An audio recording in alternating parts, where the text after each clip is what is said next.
جامعہ اہل حدیث لاہور پاکستان میں علوم دینیہ کی تعلیم و ترویج کا مرکز۔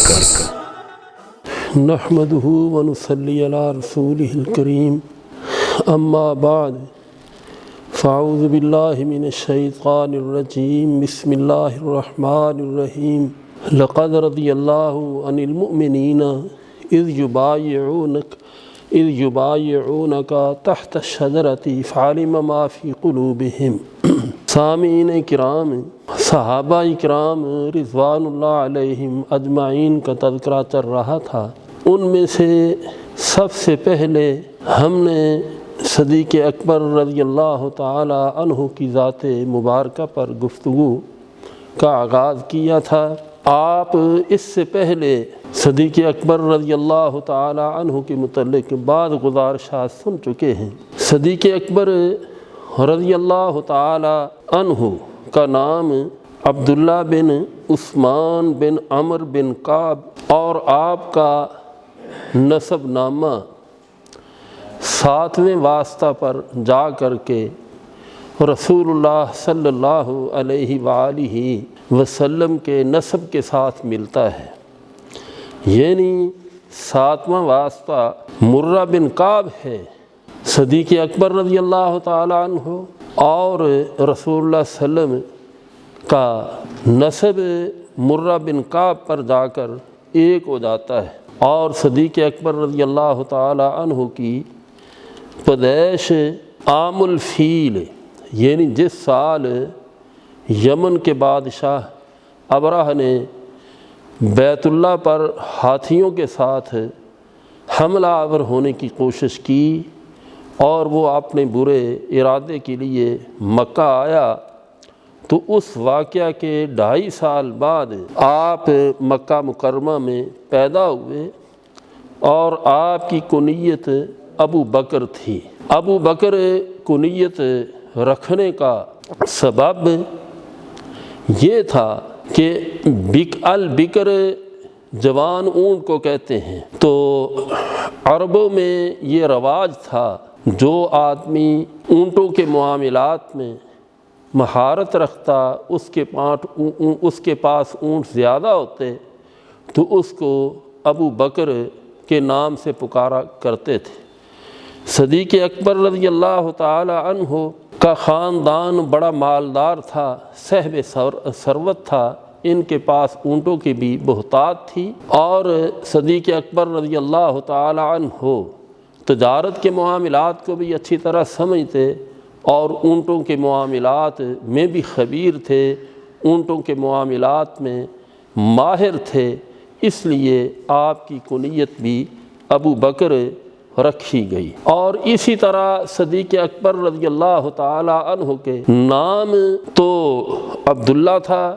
جو والدین نے رکھا، کنیت ابو بکر، اور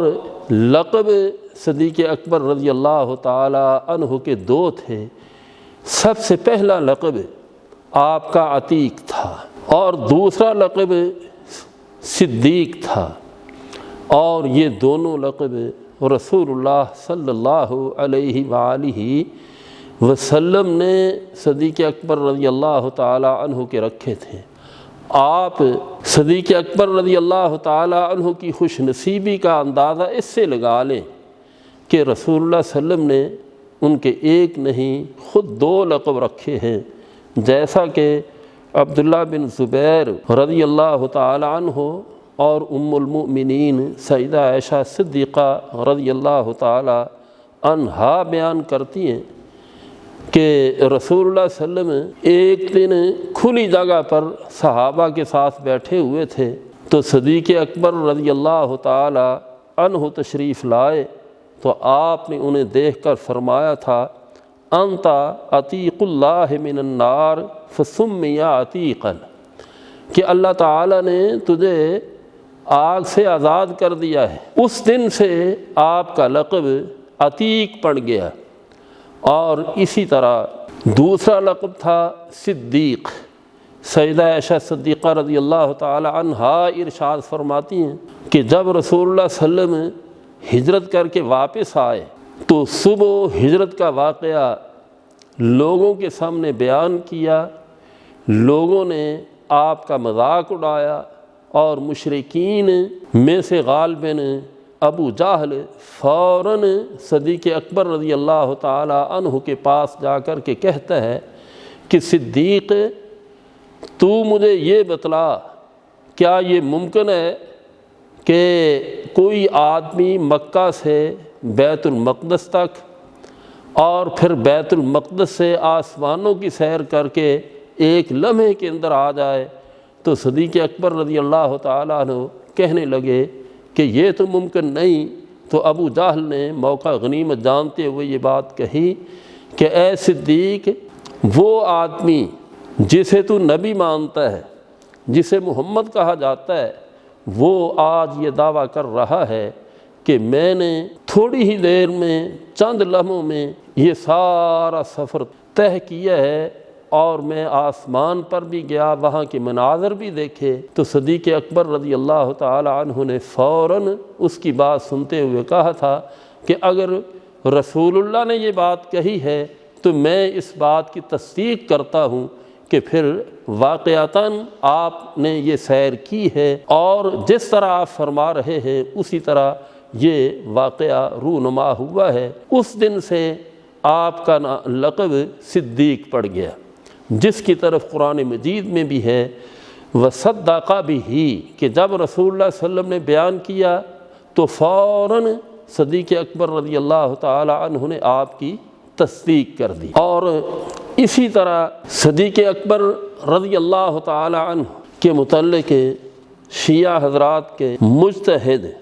جنہیں الشیخ عبد علی بن جمعہ العروسی الحویزی کہا جاتا ہے، وہ اپنی مایہ ناز تفسیر نور الثقلین جلد نمبر 2 صفحہ 222 میں رقم 158 ہے، بیان کرتے ہیں کہ صدیق اکبر رضی اللہ تعالی عنہ جب رسول اللہ صلی اللہ علیہ وسلم کے ساتھ غار ثور میں تھے تو آپ نے فرمایا تھا انت صدیق، اے ابو بکر تو صدیق ہیں۔ تو یہ آپ کے دو لقب تھے، عتیق اور صدیق، اور یہ دونوں لقب رسول اللہ صلی اللہ علیہ وآلہ وسلم نے رکھے تھے۔ انشاءاللہ آئندہ سلسلہ میں ہم